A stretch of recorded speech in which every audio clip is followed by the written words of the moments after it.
بكل سهولة انا هعلمك ازاي تعملي السمنة من وش اللبن او القشطة اللي بتبقى على وش اللبن بعد ما يتغلي.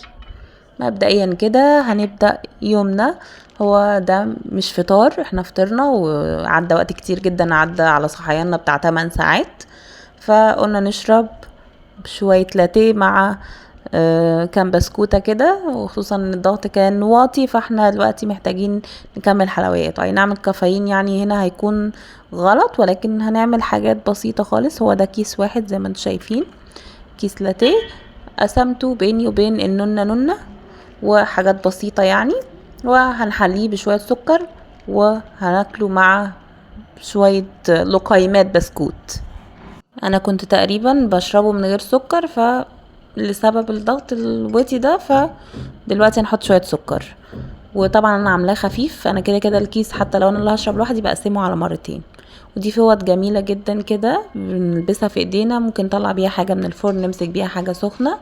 ودلوقتي كانت المية غليت وهنصب ونقلب قلب قلب ونبدأ نعمل السمنة بتاعتنا من وش اللبن اللي هو القشطة اللي بتتراكم على اللبن بعد ما بيتغلي ويبرد وتحطيه في التلاجة. بصي يا ست الكل، مبدئيا كده يعني ما تحطيش الموضوع في دماغك، عشان احنا مش هنروح نجيب مثلا 20 كيلو لبن مرة واحدة عشان نقف نعمل السمنة بتاعت الوش بتاعهم يعني. فده تفكير مش حاساه سليم. الا اذا بقى انت عندك بقرة بقى ومش عارفة تودي اللبن فين، فانت كل ما تجيبي كيلو لبن او 2 كيلو لبن او مثلا جايبة 3 كيلو لبن، كل مرة مثلا اغليهم من بالليل وسيبي اللبن يبرد شوية، وبعد كده دخليه التلاجة وبيتيه الليلة دي لحد تاني يوم. الصبح هتلاقي اللبن عمل الخير بتاعه او الوش بتاعه على الوش. هتبدأي تشيلي الوش ده من اللبن بحيث ما تحطيش معاه من السائل، يعني تاخدي الوش بس كده وتصفيه كويس من اللبن، وتحطيه مثلا عندك في علبة في الفريزر او في طبق مثلا في الفريزر او كده. تمام. هتقعدي بقى تحوشي كده مثلا حبة حلوين، تعمليك مثلا علبتين ولا حاجة، تبدأي بقى ايه تنفذي خطوة السمنة دي. بعد ما تحوشي وش اللبن ده وتيجي تطلعيه، في طريقتين ان احنا نعمل بيهم سمنه. الطريقه اللي هعملها معاكم في الفيديو وهي ان احنا نطلع القشطه دي من الفريزر، يعني نسيبها تفك خالص ونحطها على النار، نار هاديه جدا شمعه، ونولع عليها ونفضل نقلبها كل شويه. والطريقه التانية اللي هي وهي متجمده، يعني نسيبها تفك حاجة بسيطة وبعد كده نضربها بقى بمضرب يدوي، او سوري يعني اللي هو المضرب بتاع البيض، او مثلا في العجان، او في ناس بتعمله في الخلاط، فعلى حسب، او ممكن تعمليها بايدك بس ايدك مجهود كبير قوي. فيعني احنا هنخلينا في الطريقة دي، انا اخترت الطريقة الاسهل، وهي ان احنا هنخلي الزبدة يعني هنخلي الوش اللبن ده اللي هو القشطة ده يفك خالص خالص، وبعد كده نحطه ايه على نار هادية شمعة خالص، ونفضل نقلبه كل شوية. وطبعا نحط معاها ملح من اول ما نحطها على النار. هو في الفيديو ده او يعني المرة دي هما كانوا حبة صغيرين وعملوا معايا حوالي 3 ساعات، يعني 3 ساعات او 3 ساعات ونص على نار هادية خالص شمعة. وكنت كل شوية بروح اقلبها عشان ما تتحرقش. وكانت في الاول اللون الابيض عادي وش اللبن، وهنا كان بعد 3 ساعات بالظبط، فهنا كنت هتحسيها ان هي ايه كأنها عجينة كده سايلة او شاربة زيت كتير.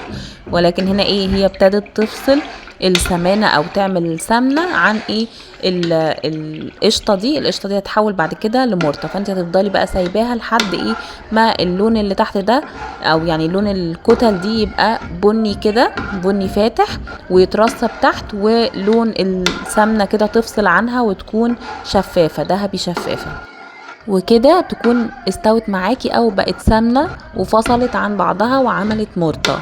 هنا الطريقة دي بتكون سهلة لان احنا بنعمل من القشطة السمنة على طول.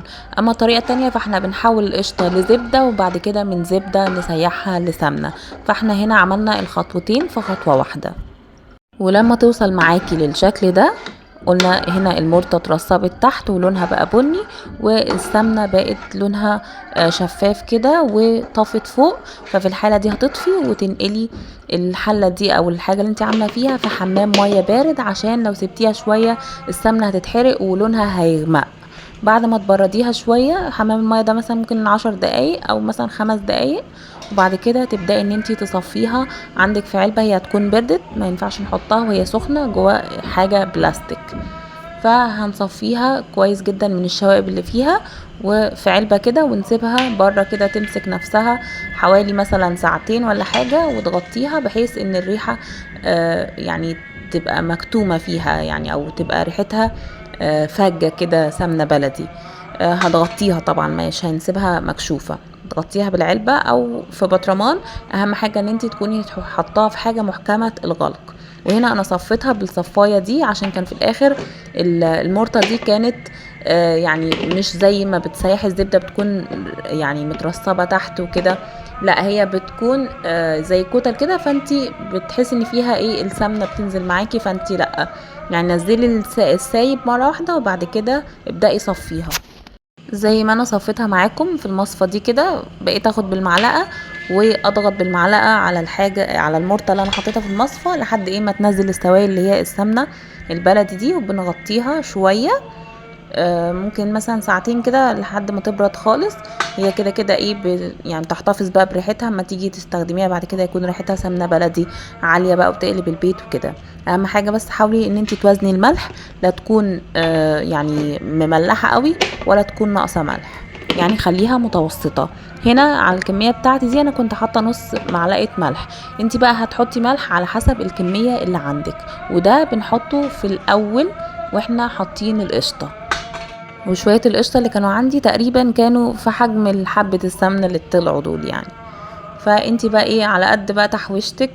فانا كنت محوشه بقى من كذا مره ومش حاطه الموضوع في دماغي، ومره ناكل القشطه ومره ما ناكلهاش، لحد ايه ما جمعت الشويه دول. فقلت خلاص بقى ايه انا هطلعهم دلوقتي اعملهم سمنه واوفر ان انا اشتري من بره يعني، وانا كده كده عندي، فنستغل اللي عندنا ونعمله، وهتبقى سمنه طعمها جميله. وانتي كمان هتكوني فرحانة جدا ان انتي اللي عاملاها، يعني انتي حولتي قشطة لسمنة او قشطة لزبدة بعدها سمنة، فهتحسي كده بالفخر بنفسك. واستنونا في فيديو جديد. سلام.